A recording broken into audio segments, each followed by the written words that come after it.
Hello and welcome to this online foundational resume workshop. My name is Lisa Appleton, a current employment coach here at St. Mary's University, and I will be guiding you through this online course.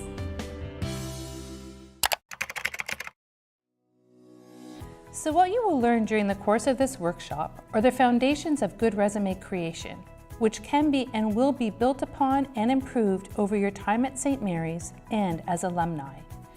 You will learn the tips and tricks of both good resume creation and submission, which will improve your chances of being ready for and landing a great job.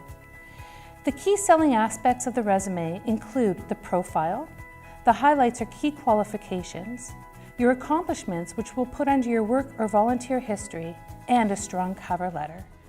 You will learn how to get a competitive advantage in the workforce, whether it's getting your first job or your professional job after graduation. At the end of this online course, you will know way more than the average student about resumes, have 3 parts of your new resume draft completed, and be able to access resume and cover letter walk-ins at Career Services, where you will get one-on-one help with your resume and cover letter. So really, to get the most out of this course, we recommend that you do have a job posting. This will help you both to write your resume and your cover letter, but also it will show you the skills on how to tailor a cover letter and resume to a particular job. Some of the best places to find job postings are HireSMU, LinkedIn, CareerBeacon.com, and Indeed.ca. So now we're just going to pause for a moment in order for you to be able to go and find a job posting. So what is a resume? A resume is a key document in your job search. It's the opportunity to highlight for an employer your strengths, your skills, and your attributes. It used to be that the resume would actually get you a job, but today it's a 1- or 2-page calling card that entices an employer enough to call you in for the interview. So although this is the foundation of resume development, and we will give you a template, the important thing to remember is that no 2 resumes actually have to look alike. You do have the choice of different font sizes, different colors, and the order that you put those different areas of your resume in. The format is not nearly as important as the actual content. So as long as you deliver your content with strength, how you actually present that is up to you. So together we're going to explore both the importance of hard skills and soft skills for resume development. Hard skills are typically things that you would learn either at school or on the job, such as Microsoft Office Suite, various lab tools, or various software programs. Soft skills are more like character traits or personal attributes, like good communication, positive attitude, or desire to help others. We know that from industry research that when employers are looking to hire new students or graduates, they actually put an emphasis on soft skills over hard skills. They understand that technical skills are skills that will be learned on the job, where soft skills are much more difficult to learn that way. So it's really essential to be clear in both your resume and your cover letter what your skills and attributes are, in addition to the value that you bring to an organization. It's a very highly competitive market right now, and when applying online, there are several people that you're going to be competing against. In fact, many employers, when they post a position online, will get hundreds of applicants.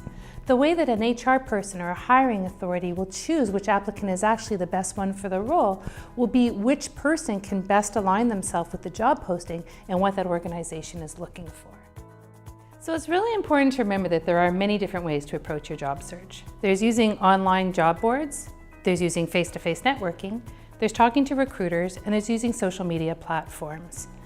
It's really important to remember this because a lot of students start out by applying online. It's the easiest way to go. That said, however, only 20 to 30% of available jobs are those posted online. That means that there's 70 to 80% of jobs that we never see unless you actually tap into them through networking. So whether you're applying online or you're sending your resume by email to a contact person or even dropping your resume off at the mall, your resume is a very clear and strong summary of who you are. It's the impression that you leave with a potential employer long after you're gone. So let's talk now about how companies handle large volumes of candidates. What many companies will do is run your application through something called an applicant tracking system.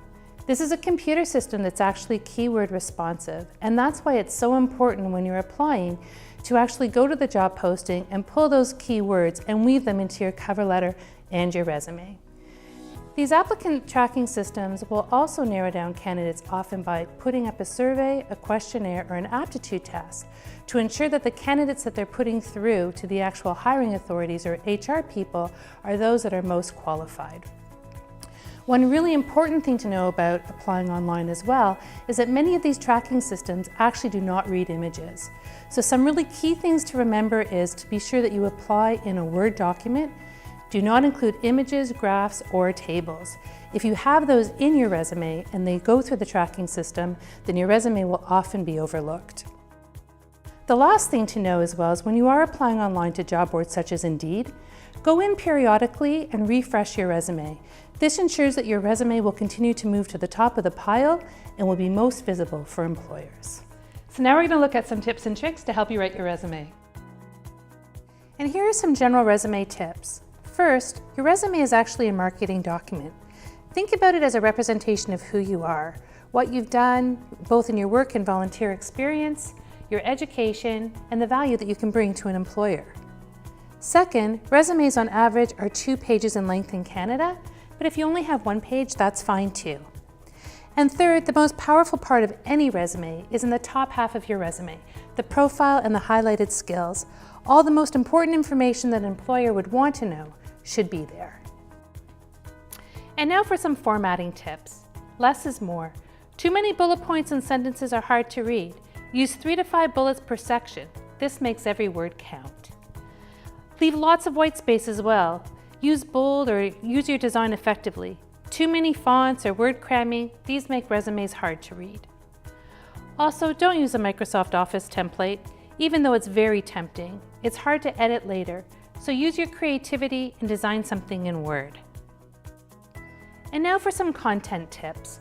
First, put keywords in context. Writing a resume is a fine balance between using those keywords from the job posting and your own unique voice. Stay away from cliches by giving your words context. For example, instead of a team player who works well with others and independently, say a team player who is the one in the group who makes sure everyone hands in their parts of the presentation on time. Second, tell me how you were successful. Think about how you did a job. What were those results? How did you know that you were successful? Sometimes the thing that you were most successful in wasn't necessarily what you were hired for. For example, maybe you were hired to do database work, but you were successful in starting a social committee for student workers. Mention that. Third, check for errors. Content is important, but one thing employers will consistently say is that spelling and grammatical errors turn them off a resume. Make sure someone else always checks over your resume for small errors before you hit send. And now for some tips to get through the application tracking system. First, do not use a font smaller than 10.5. And when you do use a font, make sure it's a sans serif font. Some examples of this would be Helvetica, Verdana, or Tahoma. And also don't use headers for your title. Make sure that your name and your contact information is actually a part of your Word document. So when writing your resume, remember to be creative. It's important that your resume be an expression of you. So feel free to use colors, different formatting styles, and fonts. But that said, it's also important that you make adjustments to your resume based on what the employer is looking for. So be sure to review the job posting and pull out those key skills and strengths an employer wants and weave those into your resume. The goal here is to create a strong foundational resume, something that you can build on over time. So everything that you create in this course will just be a first draft. Don't worry, you can always come into walk-ins at any point in time and we'll help you finalize your resume and cover letter. And that concludes this video. Thanks for watching. My name is Lisa Appleton and I hope to see you in walk-ins.